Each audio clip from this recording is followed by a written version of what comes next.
minor composing of stop motion. So please can we welcome to the stage to talk through music and composing music for fan-based stop animation. Please welcome Dan, Joe and Jayhan to the stage.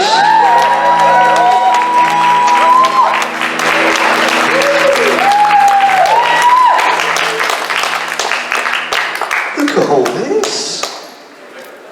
My goodness. Hello, everyone. Hello. Ah, how are we doing? We all good? Excellent. Oh, nice to hear that we're all alive. Welcome to our little panel, Carnage in C minor. Oh my goodness, I made that in PowerPoint like a week ago. We're going to talk a little bit about stop motion animation, a very niche element of the whole community, like the Transformers community. But we've got stuff to talk about, it's very important, and specifically we're going to talk about making music for that kind of stuff. So, introductions. For those of you who don't know me, my name is Joe. I am the creator of Transformers Ascension and the Ascension-verse, which is, thank you very much, loving the shows, which has been an ongoing universe for, I want to say about 8 years now. Oh, that's a long time. We've been making lots of stories which happen within that universe. And as a creative, I've always wanted to try and push the quality of the stuff that we make, try and make it look as professional as possible. And I've been very fortunate that I've had the opportunity to work with people who have made original music. And here are two of them. So, would you guys like to introduce yourselves? So, ladies first, then just before. Do we still do that? Okay, it's this one. Okay. Hi guys, my name is Julia Jayhan. I started out as a vocalist on YouTube, doing vocal covers, and then at some point I started arranging my own music, writing music inspired by the things that I love, such as Transformers and cartoons and video games. And thanks to this, this passion I have, I've built up such a portfolio that now I'm actually working with video game companies like Ubisoft, and I've recently completed some music project for Netflix. So yeah, so if you've got a passion, just always go for it. Very professional. And who are you, sir? How do I follow that up? Hello, I'm Dan Storm. I'm primarily a voice actor, but I do a bit of music on the side. Been working with Joe for about as long as... You know something? We had our 9-year Facebook anniversary yesterday. Oh my God. Friendship anniversary. Friendship, how unfortunate. Doesn't it feel like a lot longer? So yeah, I'm primarily voice acting, play the voices of Hoist and Cyclonus in Joe's stop motion, Transformers Ascension. And I also compose music for the short film Target Alpha Trion, which we'll learn more about in this presentation. Yes, very good, yeah. We're going to hear a lot more about those two projects as we move along. So two very different backgrounds in music production and all that kind of stuff. My first question to you is, why is this important? Why should we bother making these high quality music tracks for such a niche element of the community and of creativity? Why is it valid? You want to answer that, Dan? Or? It's quite a loaded question, I realise. Yeah. No pressure. I think ultimately it's down to the same reason that everyone else does. It's a form of expression, and especially in our community, it's putting the individual stamp on it. So, obviously we've got Joe here who's created an entire universe, essentially. He's got a 600-odd-page Bible or something daft? Yeah, it's over 600 now. It's a big show Bible. Yeah. That I will use maybe 10% of ever. Yeah. But the point is, the scale of that deserves its own, musical identity. And I think, especially between me and Julia, of course, achieve that, I think. So, Julia. Yeah, so I do think like when you start, making your own music, you want to make something authentic. So when you're working with, Joe on his show, you're contributing to the show's authenticity. And I think it's also, as someone who wants to get started in music making, it's a really cool opportunity to just kind of test your own skills and see what you can achieve and how that aligns with what the director tells you what he wants for his show. So, yeah. Yeah, I don't know what to add on to those. Yeah, I think that's very well put. And yeah, like, I'm very keen for everything I make to have a very, very strong identity. And yeah, the music has been a huge part of making the projects that we make so, successful. They've been very successful. Have you seen the views on some of our episodes? I think like the season 1 finale is closing on 100K. So, in fact, let's talk about Transformers Ascension, shall we? Wow! I've got to get me one of these. So, Transformers Ascension. Anyone here watched the show at all?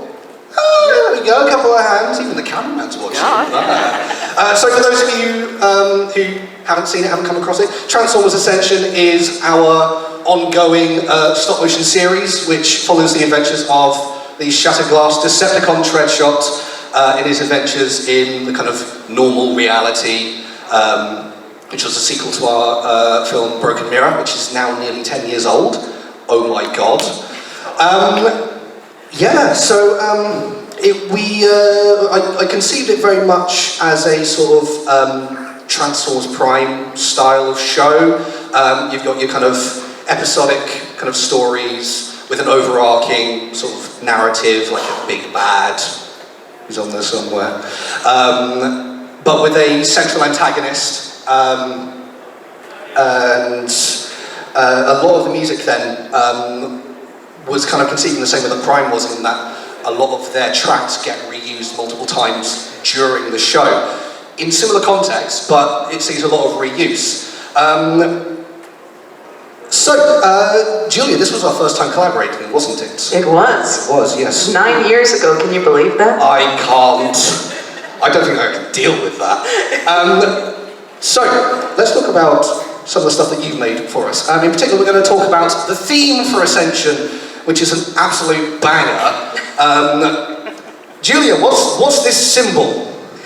This is the symbol of the music software that I use called Reaper. And it's a music software that allows you to compose music. And it's a really super affordable software.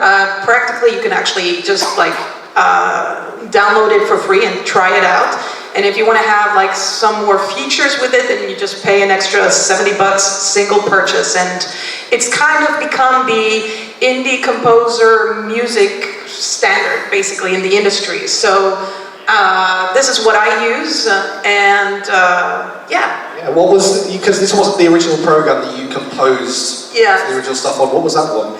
The original one was Magic's Music Maker, and I transitioned to that one because this software has so many more features that you can include, and it's way more stable. So if you really start composing music and you want something that just doesn't have so many bugs, this is what I go for. So. And it's basically for everything, isn't it? Mac, Windows, Linux. Exactly. I mean, if you say so. But so this is what Reaper looks like. So this is I think this is the layout of a little demo that we've got coming up in a couple of minutes. So talk us through, like, what on earth is all of this? Okay. What are all these colours? So if you want all of these things, these are tracks basically, and each track corresponds to an instrument. So, basically that. So the yellow ones you have, they're all, by the way, categorized. Like you have the yellow ones that are strings, so you have violin, cello, then you have the green one, which is more bass, the red one, which is... It says percussion. Oh, percussion, there we go. Sorry, I can't read from here. And then purple for... keys. Keys. And all of these pink lines are basically vocals and then sound effects. So, Yeah. That's a lot of vocals, I just realised. Yeah, well, if you want to simulate a choir and you happen to be a vocalist, yes. Yeah, so the idea is that, you know, when you're working as a composer, you have to be like super efficient, you have to work fast. And the best way to do that is to be organized with your workflow. So it's always good to kind of like, you know, organize your instruments based on the family that they're from.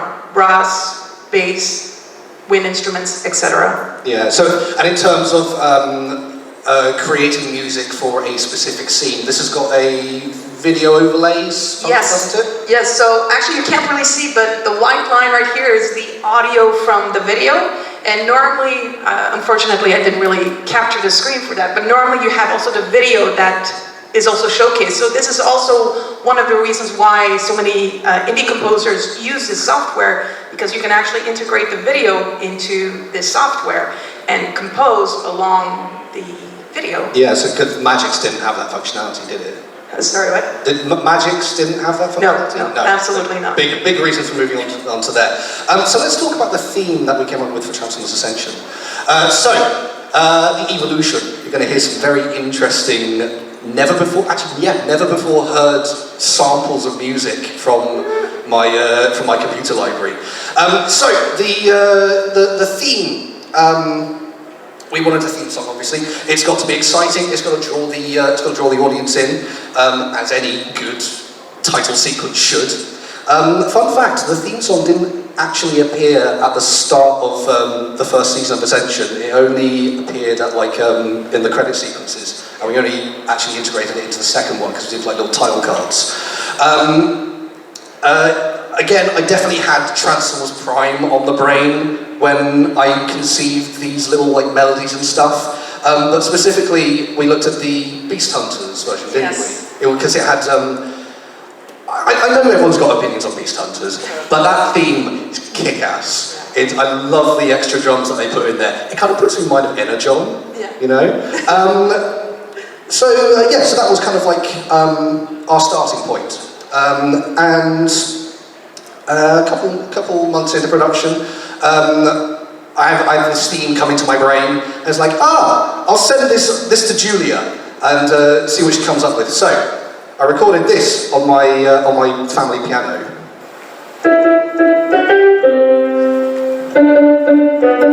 Sing along if you know the words.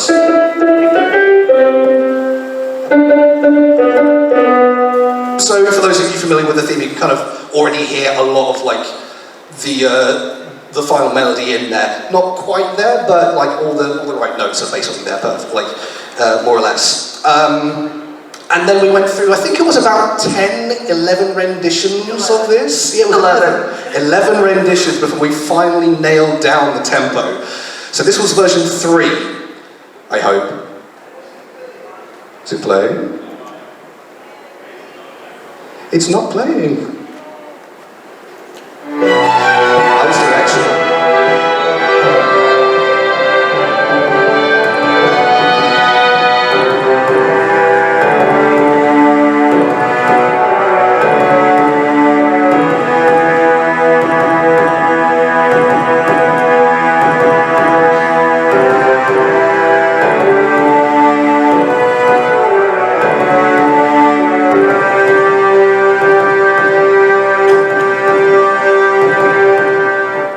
It finally ended.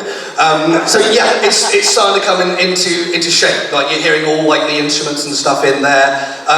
Quite a long sort of like bridge, and we're kind of wanting to get this down to, I think it's like a 45-second theme. So then we kind of move on to, this is version 8, and now we've got a little bit of like strings coming in as well.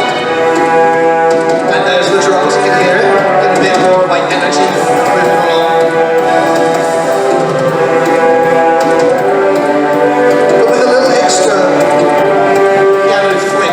Just there. See, that's quite interesting. And then, so we went back and forth until we finally realised, Julia, the tempo's wrong. Yeah. Let me explain this to you in simple terms. We finally figured it out, and this was the final result. With visuals.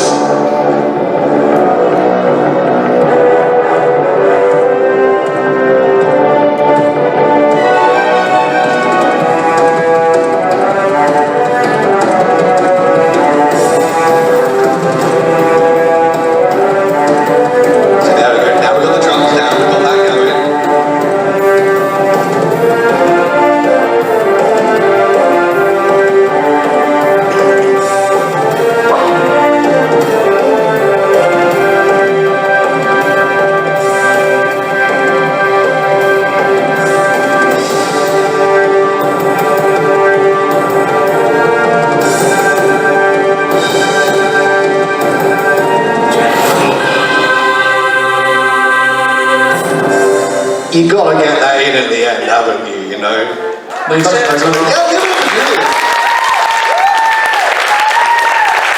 This is 9 years ago, man. God. So I'm sure I could grow a beard then. out of curiosity, what was the final tempo? I have no. Neither of us know. That's a trick question.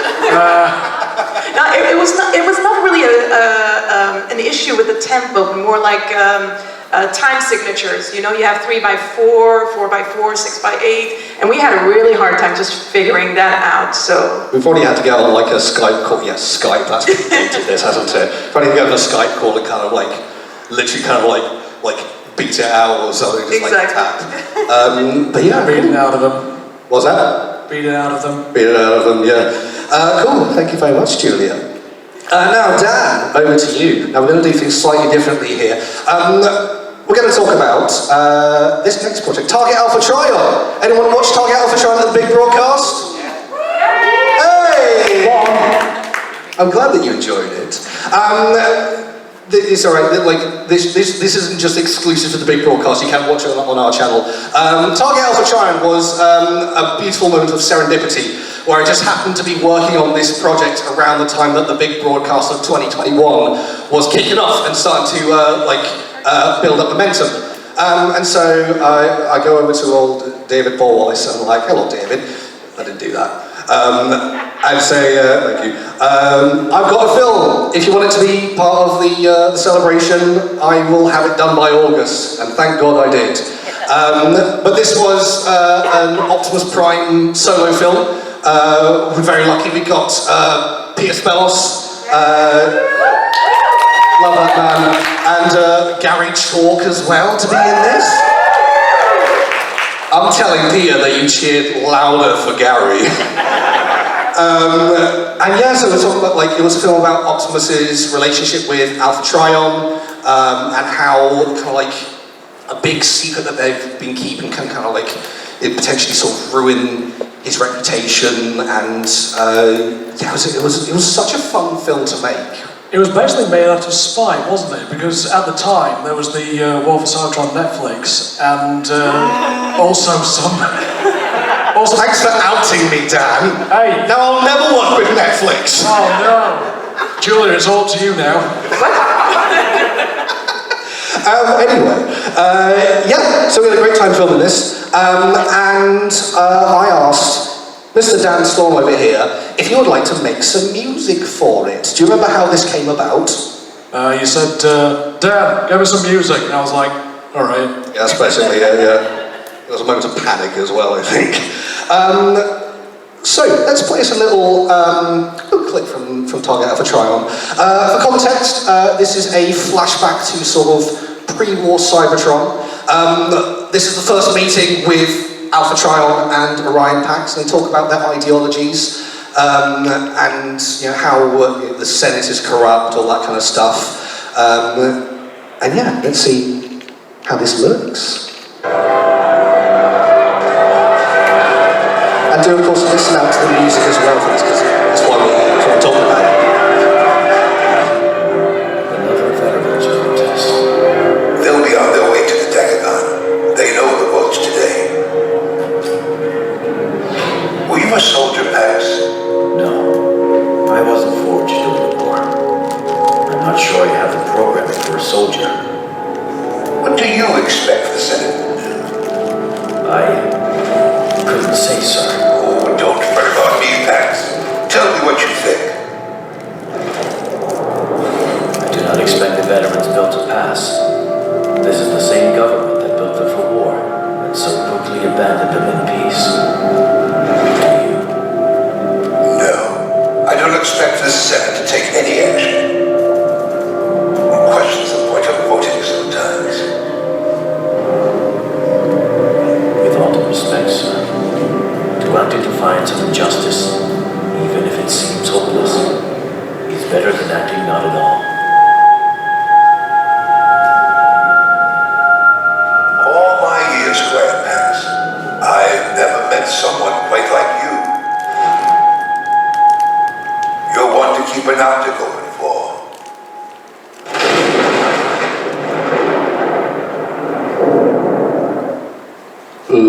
very moody.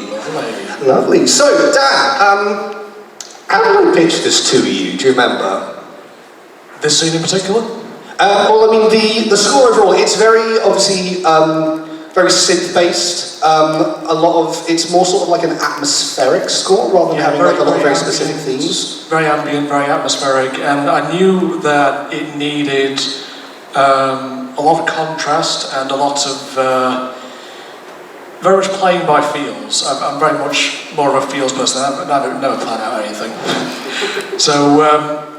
Yeah, so with this scene in particular, and just with the soundtrack as a whole, I knew I wanted, again, sort of like synth-heavy, very dark and moody.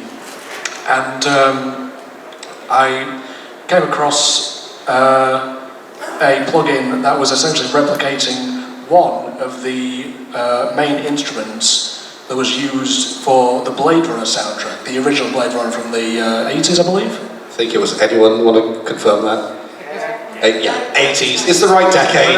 Whenever Harrison Ford wasn't in his Foxy Grandpa stage. So yeah, that was basically the bulk of the soundtrack, and that scene in particular was pretty much one or two instruments. So yeah. Yeah, we it's the whole film has got that kind of like that sort of synthy vibe. So it was very interesting how he used the same instruments in different like contexts and like vibes. God, I hate that that's now just part of my vocabulary as like the first word to go to. But yeah, I think he did a fantastic job with it. I think you definitely feel like the Blade Runner kind of ambiance with this sort of film, which is very much kind of like what I was sort of going towards. It's a very Target Alpha Triangle was a very dark, gritty film. But the music that you made for it was like really splendid. I have to say, I still get a bit emotional at the ending. I won't spoil it though. You got to go watch it yourselves if you haven't already. Go watch it. Yeah. So where's my clicker? There it is. I think if I can just add, what I really like about, the way you approach this is that you have this understanding that there are certain moments where you don't need music, and having that choice actually really kind of like contributes to the impact of the scene. Which, speaking of, this scene in particular is a good example of that, because initially, the music was not meant to cut at the Thundershock. It was actually supposed to continue all the way into the next scene. Yeah, I would have shown off like another 30 seconds, but this was already a pretty long clip anyway. But obviously it flashes back to present day. And yeah, originally the music that you came up with extended into that next scene, but that Thunderclash. God, I've got bananas on the brain. That Thunderclash is such such a great break in the reality. It's almost like that scene's almost got a sort of like daydreamy kind of feel to it. And then you got that thunderclap, and it kind of brings you back to the harsh reality. It's like, oh, everything's terrible now. Yeah. So the scene that followed the flashback was actually very dark and dire. There's a dead body, as you do. So it's fun and light. Yeah, fun. But the thing is, when composing for a scene like this, and just a film in general with stop motion, there's no emotion. There's obviously you've got the voice actors, but there's no expression. There's no, especially when it's. Yeah, it's so hard to convey a feeling in a face, which is where a human automatically looks to get a feeling, what someone's feeling and kind of how to respond to that. It's so hard to communicate that with solid plastic faces. So music is such a vital tool in communicating the emotion of the scene. Yeah, it definitely does the heavy lifting, especially, again, in that scene. I knew I wanted it to be a bit lighter, a bit more whimsical. It's not shown in the clip, but there's a lot of little bleep bloops and sparkly bits. Just to, again, convey that sort of golden age of Cybertron compared to the rest of the soundtrack, which is very low and dark and gritty. we will eventually find a way to release that. I really hope that we do, because it's such a great listen. Yeah, it's on its way. It's complicated how we get that out. Yeah, still mixing. Still. We'll figure it out. I don't know, probably by the time of the heat death of the universe, I reckon. So let's talk about, so you use a very different setup to Julia. You use this. What on earth is this? This is a thing that's hard to pronounce. It's LMMS, the Linux Multimedia Studio. It actually stands for something, my goodness. Yeah. I didn't realise it actually stood for something. I googled that. So yeah. You shouldn't have said that. So yeah, this is what's known as a free and open source software, which open source is basically, oh, did I hear you? Someone likes free things. Someone likes free things. Yeah, let's go! So yeah, essentially this is a program that is freely available to everyone, and you can basically download it. You can even look at the code that it's built from and like modify it, analyze it, distribute it. So it's just freely available to everyone. Yeah, it's a good little setup, that, and yeah, especially when you get such. It's that old adage of like, it's not that you have the most expensive setup. It's not that you have the biggest budget.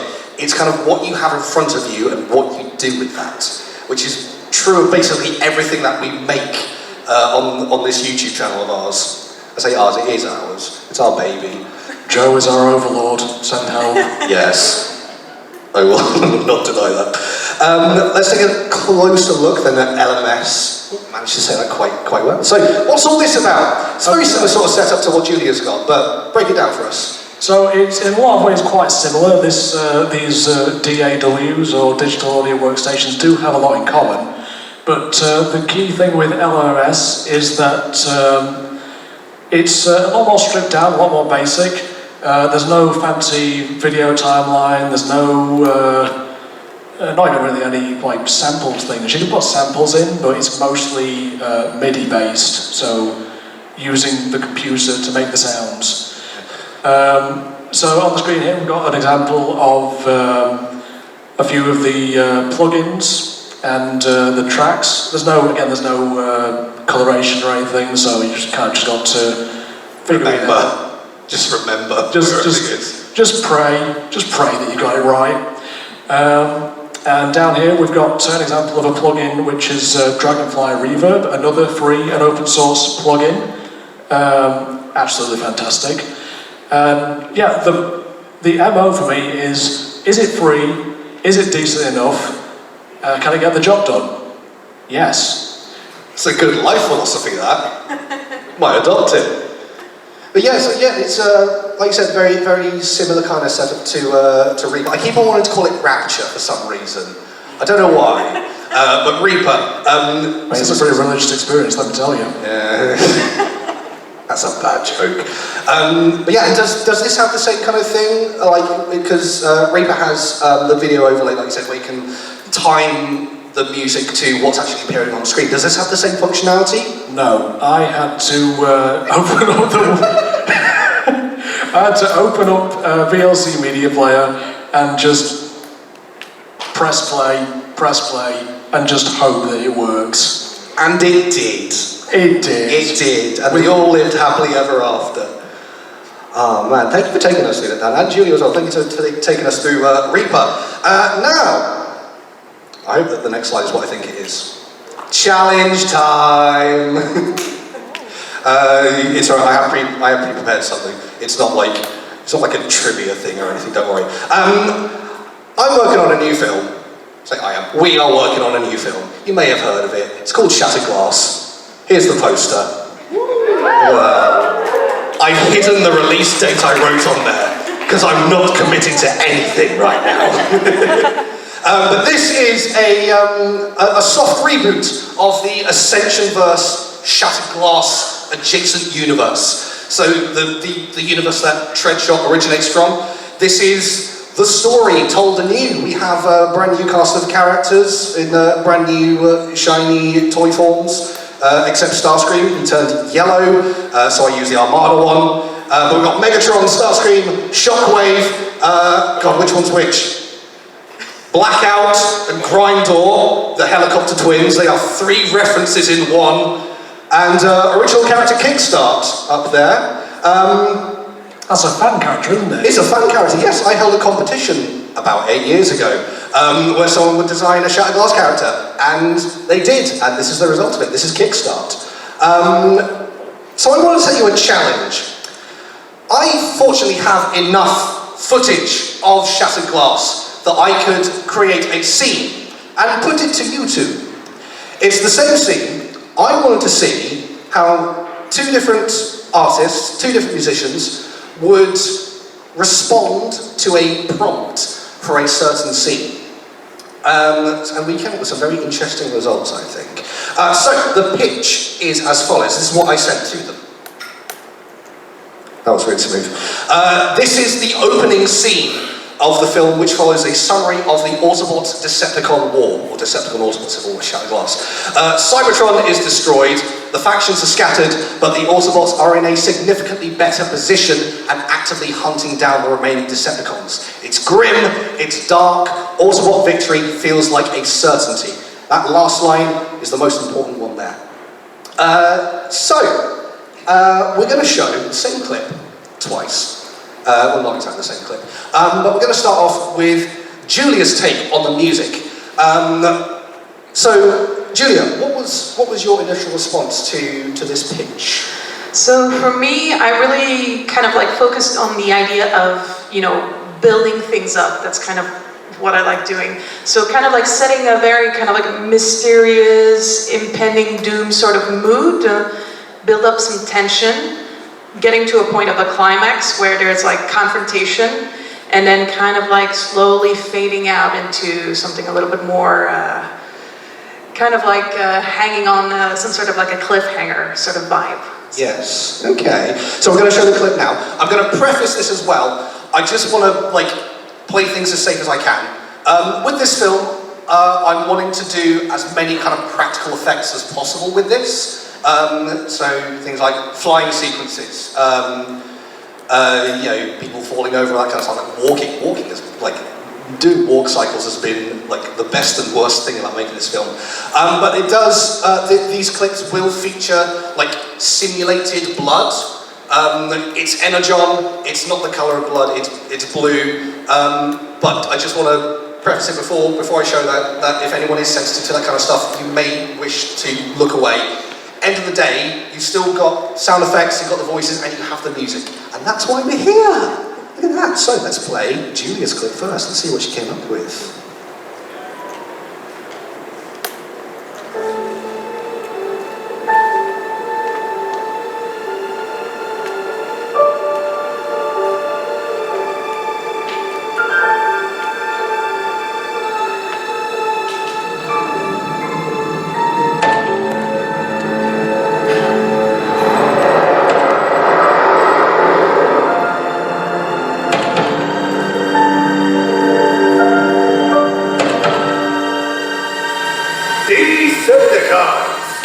You stand convicted of insurgency against the Autobot Imperium. Any resistance, any opposition to Supreme Autobot rule carries only one punishment regardless of magnitude. If you want to bet, by all means, feel free. It ain't gonna change nothing. But the audience is gonna love it. Don't give him the satisfaction. If we die, we die with dignity. Dignity? You gotta be cracked in the head to think there's any dignity being a stake in this Decepticon. There's no cause more dignified than standing against monsters like you. Oh, that's a beautiful sentiment. I can see a friend of yours got some cogs.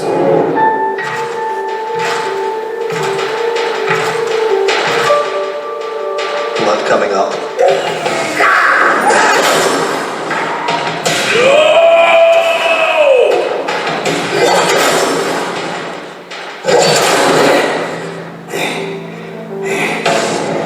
And now you can see it too.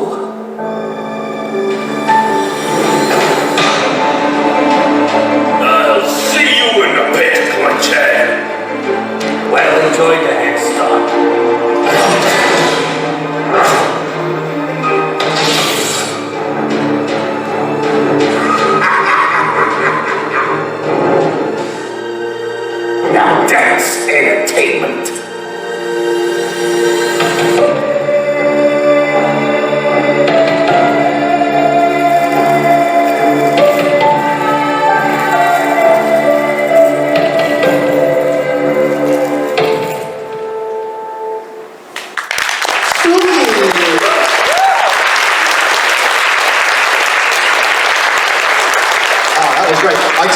you've got a lot of what is like that build up, and there's a lot of that repetition of the and then you change the tempo a lot with that as well for like different segments of it. I love that. That was such a great take on that. Thank you very much for sharing that with us.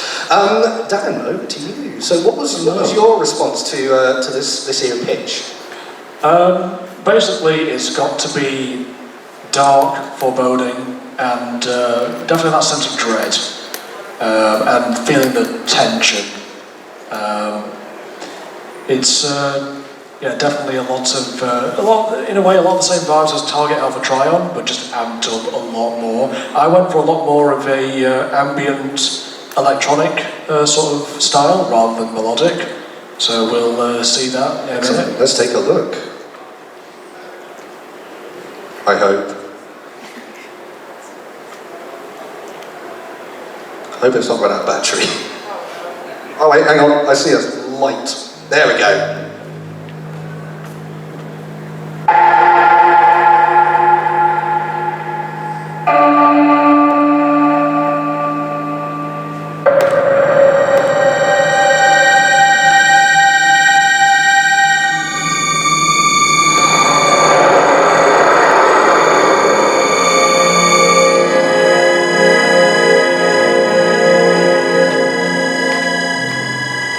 Decepticons! You stand convicted of insurgency against the Autobot Imperium. Any resistance, any opposition to Supreme Autobot rule carries only one punishment regardless of magnitude. If you want to live, by all means, feel free. It ain't gonna change nothing. But the audience is gonna love it. Don't give him the satisfaction. If we die with dignity. Dignity? You gotta be cracked in the head to think there's any dignity being a stinking Decepticon. There's no cause more dignified than standing against monsters like you. Oh, that's a beautiful sentiment. I can see if Winnie's got some cards.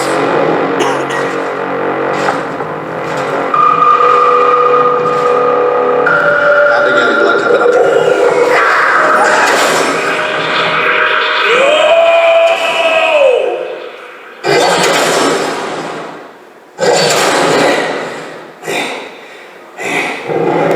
And now you can see it too.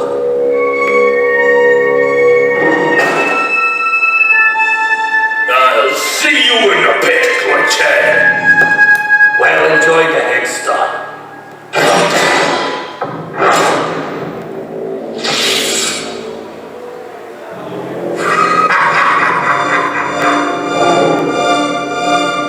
Now that's entertainment.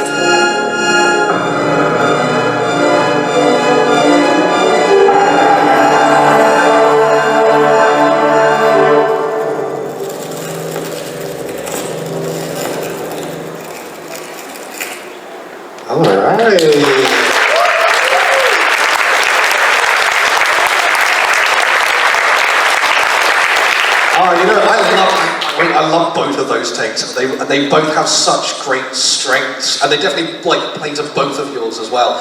Dan, I love was it when Rodimus turns over, Hot Rod, whatever, when he turns to look at the other Decepticon, and that bass kicks in. It's like, wow. You can definitely feel the rumble. I love that. Yeah, his sound set is excellent. It's great, isn't it? It sounds so much better with this. Maybe we should get everybody who watches our videos to get their own sound system. Really kind of heighten the immersion. Cool. So yeah, two very interesting takes on the same scene. I think you both went to the same sort of like you followed the pitch. Well done. You can stay. But yeah, absolutely, you kind of like play to the strengths that you have as artists. And yeah, I reckon you can stay along a little while longer. So that's all very well and good, us talking about the music that we make. But obviously, I'm sure that there are some people here, I've talked to at least one person already, who might be interested in making their own music, and not necessarily for stop motion specifically. There's lots of other things they can make music for, as you might imagine. But in terms of like the resources that you might have at your disposal, I need to acknowledge that I am very lucky that I know you two guys. As a general comment, but also in terms of like a working relationship. So you guys are happy to work with me on these sorts of projects, and I'm very, very lucky to have that opportunity.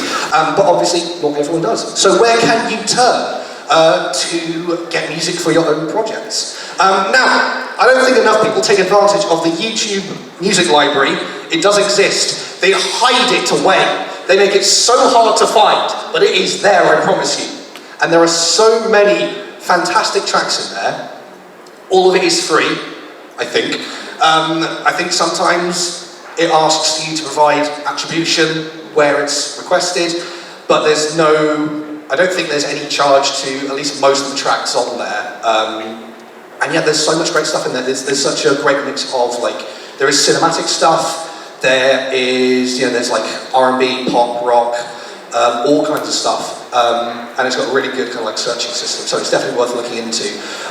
Incompetech, I think that's still running, and they still, I think most of their music is still free. I did see them recently post about ChatGPT though, so don't know if I'm going to work with them. But that's another great resource to use. Both of those are free. I didn't write that in the Incompetech for some reason. It must have been a late one. Artlist. I don't know if anyone's come across Artlist. Anyone here watched TFI Creations? Another one? What? There's a smattering of hands. That's excellent. He uses Artlist for pretty much all of his projects. And again, it's a great resource. That, however, is a subscription service. So Artlist and Pond5 do require it's purchased music or subscription music. That sort of stuff, if you feel like you want to commit that amount of money to it, then go for it. If you think that you're kind of at the level where you want to start spending money to make these projects kind of as elevated as they are, then these are great resources too. So that's stuff that you can pull from existing music. Approaching artists, let's talk about that one down there. Let's say, for example, I'm going to put this to you guys. How would you want to be approached? If someone, what's the important stuff for people to remember if they come up to an artist and say, I would like you to make music for my project?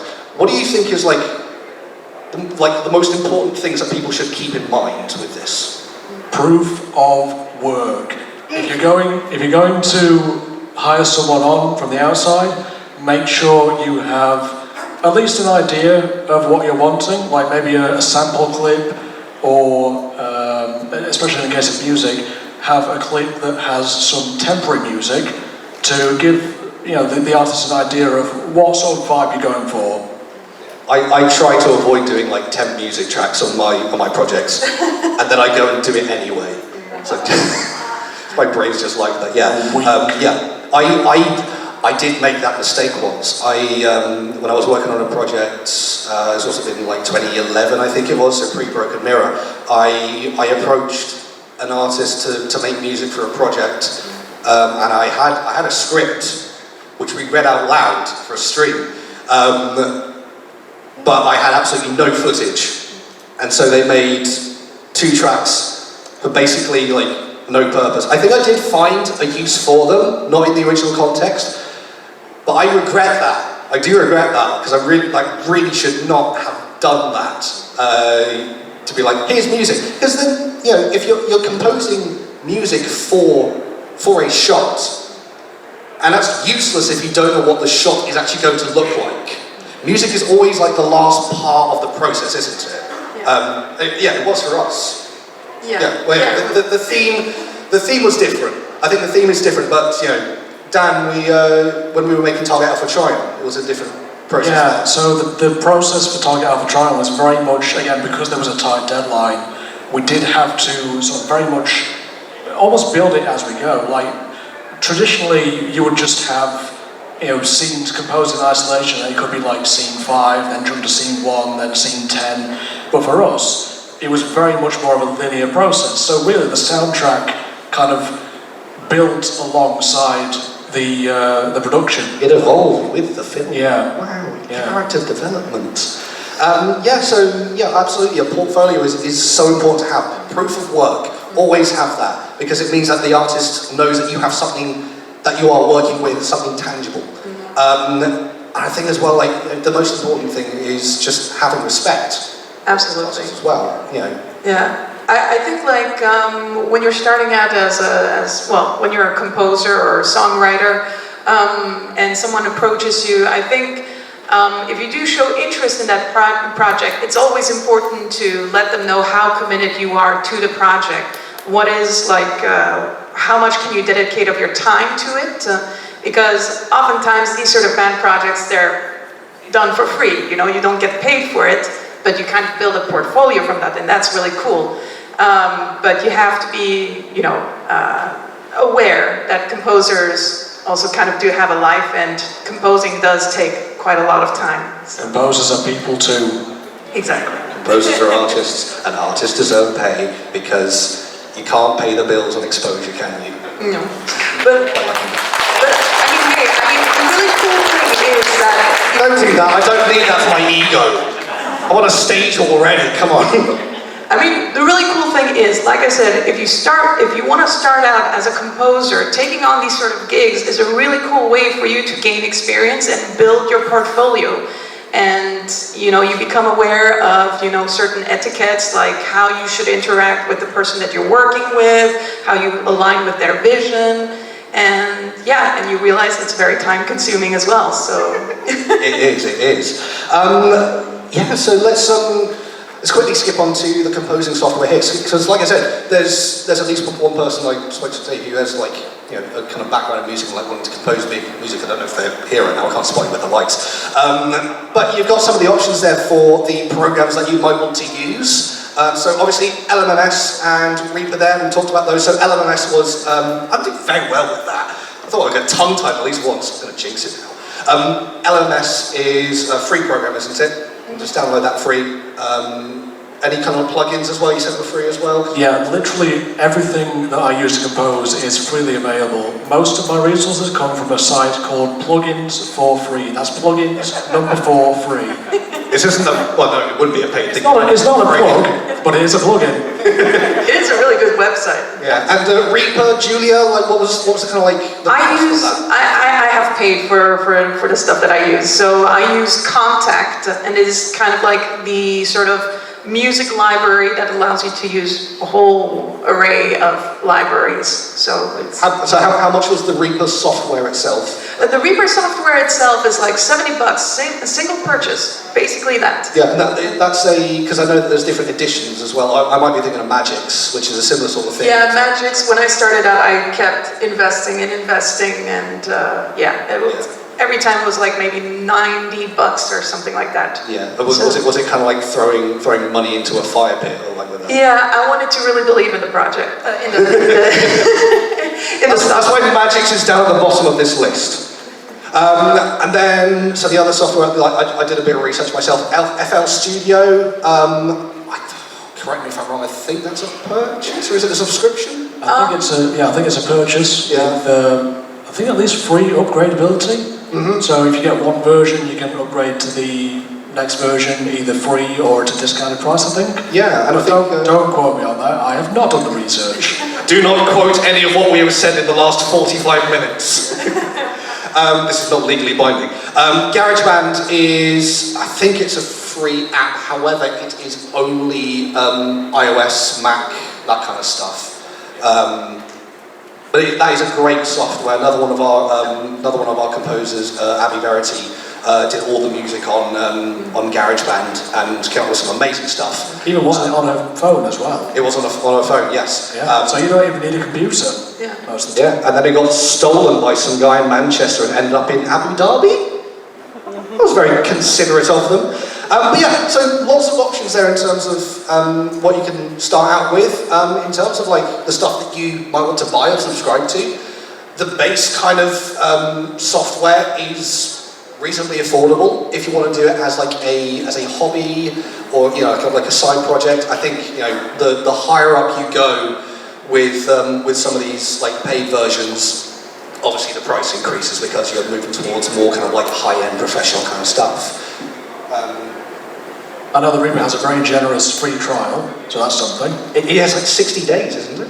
Well, technically, you can actually, it does have 60 days, but when it tells you that it's over, you can just exit and keep on using the free...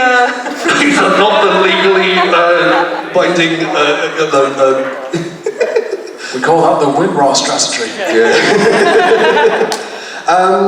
Yeah, so there are some options there for people who might want to get started with music. I hope that you find that very informative, and it's kind of like maybe if you are thinking about getting into music for any kind of projects, that it's kind of sparked your interest. I would also like to just take this point to obviously acknowledge you guys.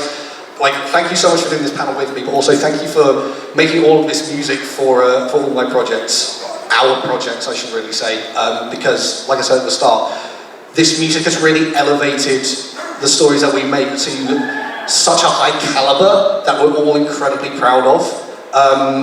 Also, big shout out as well. We got a bunch of the other Crosshair's productions team just over here, like the fourth row. There's Matt, we got Sky. I didn't tell them I would do that.